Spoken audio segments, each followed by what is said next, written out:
Hi, this is Steve Childs.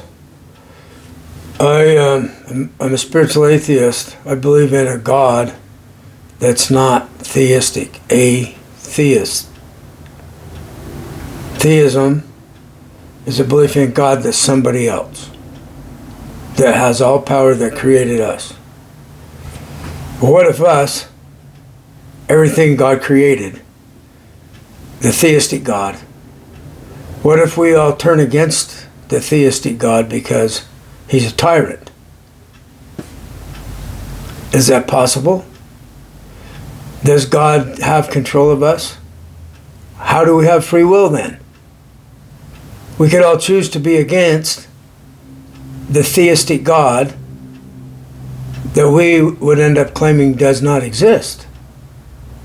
There is no God out there that created this here. I don't understand why people think there is. We've been taught that there is. So I'm a spiritual atheist that has a belief in non-theistic gods. Or God. I believe there's one everything. That's it. That's the God. They've called it the all-powerful all. It includes us. It is us. So I asked Copilot to make a list of theistic religions, and it clarified it by saying monotheistic, one God that created reality, separate from reality. So it has power over reality, and it's not our reality, it's something else. It's not our creation that we're in. This other separate God created me, and it's somebody else that has all power over me. It's not me at all. It's absolutely someone else. That's theism. So there's Christianity. There's belief in one supreme deity is what it's saying monotheism is. Monotheistic religions. Christianity, God has Trinity, Father, Son, Holy Spirit. When are they going to quit trying to figure out what that means? They never will, because it's not. You can't understand something that has no logic to it. We're supposed to take their word for it on faith. Islam, Allah as the one true God. Judaism, Yahweh as the singular God of Israel.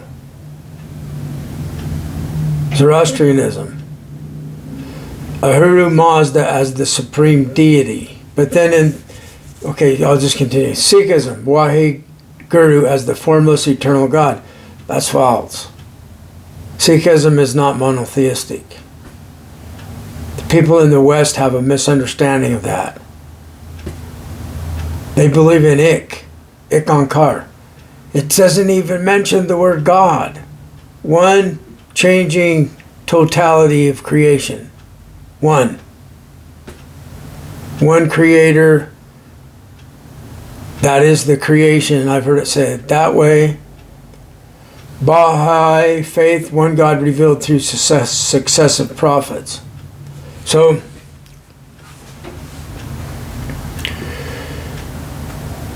the non-dualism in the Hindu religions, let's ask it about that. So it's not just coming from me. Non-dual religions, Hindu, Buddhism, Taoism, mystic Christianity, Sufism. Other traditions is in Judaism, Kabbalah, Neoplatonism. That's an early Christian idea that the Gnostics were Neoplatonists. New Age and non-dual spirituality. So it's starting to create, it's developing its own belief system in New Age. So like I said, the Sikh religion should be a non-dual religion. So the core teaching in Hindu Advaita, one, means that one, is the individual self, the Atman, that is Brahman. So our real self is God. God is our real self. You can see a difference in the direction you say that. God is me, but I'm not God. First of all. But then I'm God because all the created things are God. Secondarily. Secondarily, we have individuality. Primarily, there's no me, there's only God. It's very useful because all of the feelings and experiences I have that are difficult, there's no me, there's just this thing going on, this experience. And it's God, and I can trust it. Even though it's painful or difficult, it's still God. So I can transcend the human level.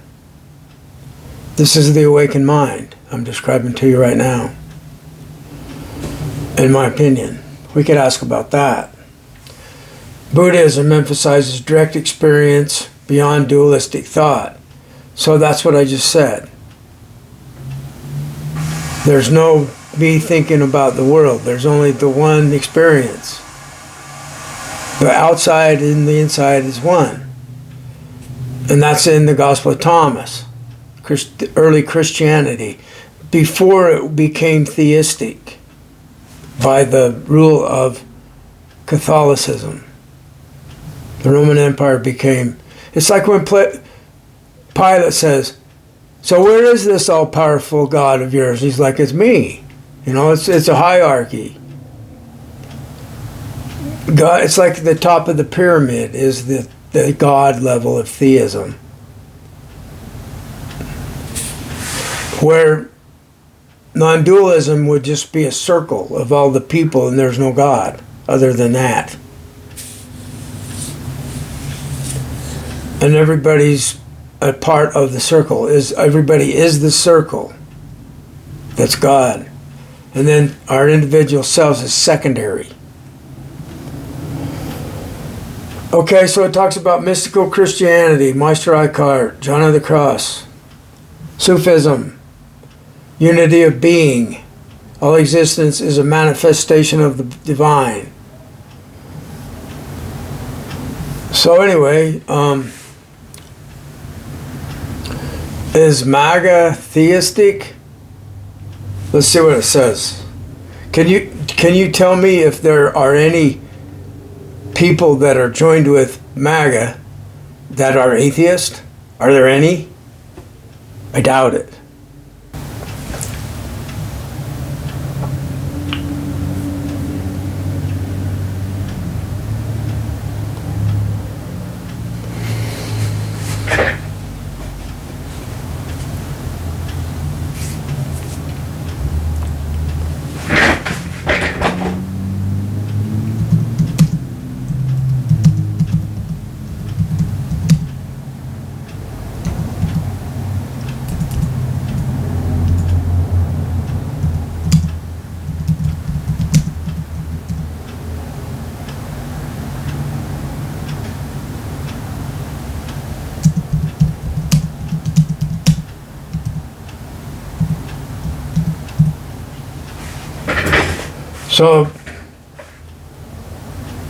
So you could call this a loaded question, but I'll just tell you what I typed.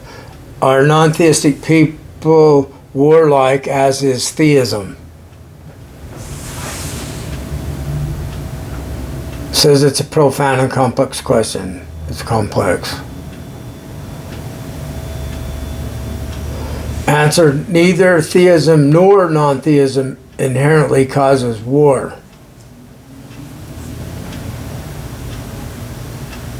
So it talks about the Crusades, good versus evil. So theism is also involved, that's peaceful, in the Quakers and Gandhian, that's Hindu. Sufi mysticism that came from Islam. So I listened to a video on Tucker Carlson's page, YouTube channel, and he's talking to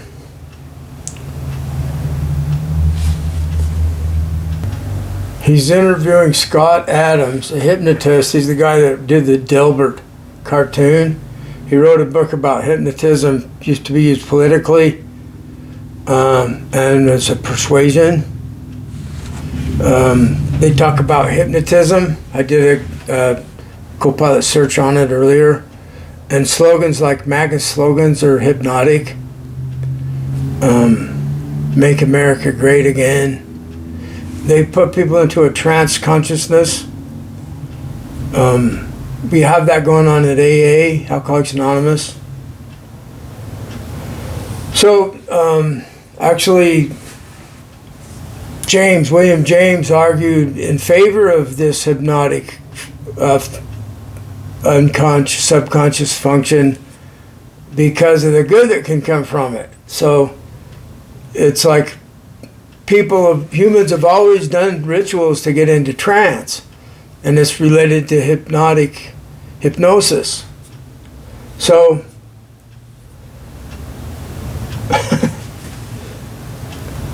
Tucker Carlson grew up as Episcopalian, and they're rather inclusive. They allow gay people.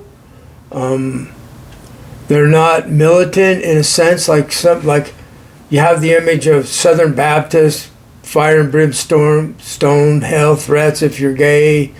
The LDS religion is trying to deprogram people from being gay. So what I'm arguing is that he would have an open mind about this stuff. And so when he was talking about finding out what truth is years ago, when they were putting in the Supreme Court Justice Kavanaugh, and the woman said that he had raped her, participated in rape or whatever, when they were in college. And so Tucker Carlson said that if somebody's hysterical and waving their arms and agitated, they're not telling the truth. That's like a woman that got raped and she's upset, so she's lying about who raped her, or that she was even raped. And I'm thinking that has nothing to do with whether someone's telling the truth. So we have the Epstein files with names on it that had allegedly had sex with underage girls that were coerced or groomed into becoming servants of Epstein and his partner that's in prison. Because it's wrong to put people under your control that are underage and they have no defense and they're lied to. And it's similar to the grooming that takes place where they get the young girl on drugs, so she's afraid to go to the police. So then they break her spirit narcissistically. So she's afraid and she does anything they want rather than have the fear factor triggered again. This is horribly wrong to do that to someone. I've had narcissistic people try to put me under control as an adult male. People can't stop those kind of people. They just let them do what they do because they don't want to get in an argument with them. Maybe you could stand up for yourself to them and not let their anger scare you and not be afraid. But maybe they're vindictive, so they'll ruin your life even though I've seen that happen with me too. So Scott Adams was so double-sided to listen to him talk. I could see it, but I don't think the people that are brainwashed, hypnotized by MAGA, by Zionistic Christianity, Christian nationalism, they would just see him saying that the guy that shot Charlie Kirk was like Hitler. That's the Hitler character that we heard so much about, people talking about Nazi Germany and Hitler recently, and fascism. And so the right is saying that the left is fascist. That's not the fact of it. So the Hitler character is in the right. It would be like Trump. The parallel would be Trump as Hitler leading USA as Hitler led Germany. Trump is Trump and Hitler is Hitler, but they're both authoritarian dictators. So this is about people telling you what to believe, and you believe it, like Christianity. So get this, they say Jesus is the truth. So somebody who's telling you the truth from science, and they're not bringing Jesus into the equation, automatically those people are looked at as being evil by Christians that are brainwashed into thinking that only Jesus is truth. So, if there's some truth, you'll find out from them, from Jesus, or a servant of him, like Trump. Trump will tell you what the truth is. And as long as you believe that what they tell you, then you're not an enemy of that group of people. So this guy that's authority on hypnotism and wrote the book about political hypnosis and persuasive hypnosis to get what you want, he said that Taylor Robinson was brainwashed into killing Kirk, hypnotized. And it's there would be slogans that they have, or groups of people chanting things or something, that, like the websites that Taylor Robinson was involved with. He's saying that those people he was with brainwashed him, hypnotized him into killing Kirk. Well, there might be some evidence that would be interesting to find out about. And there might be some evidence in the Epstein files that might be interesting to find out about. And there might be some things that would be interesting to find out about in the hypnotist's past, where he used his persuasive things. Maybe he took advantage of people. That would be interesting to know. Maybe they were underage people. Who knows? Where there's smoke, there's fire. You can tell that people are trying to hide their past. Okay, enough of this dreadful talk. We're close to civil war. We're close to World War III. The Russians don't want Zionists to take over the world.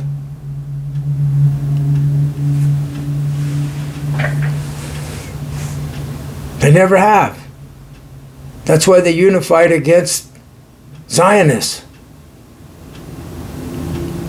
Christian or Jewish. Wherever you have a group of people trying to take over the world with their belief system that the other people don't want to have, so they do it with force, there's warfare. There's terrible misery. There's people being told that the other people eat their babies. Crazy shit. They make it up to demonize the other side. Okay, so if you read the World Fairness Agreement, I thought this through a lot. And one day I decided to just write it down, what needs to be done. So it's not that long. It's 4 pages. It's longer than it needs to be.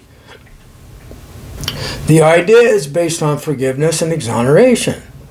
So all the things that are on the Epstein files, all the things that Putin did to people, murdered people, tortured, whatever Putin did to people, Maybe he had underage sex. Who knows?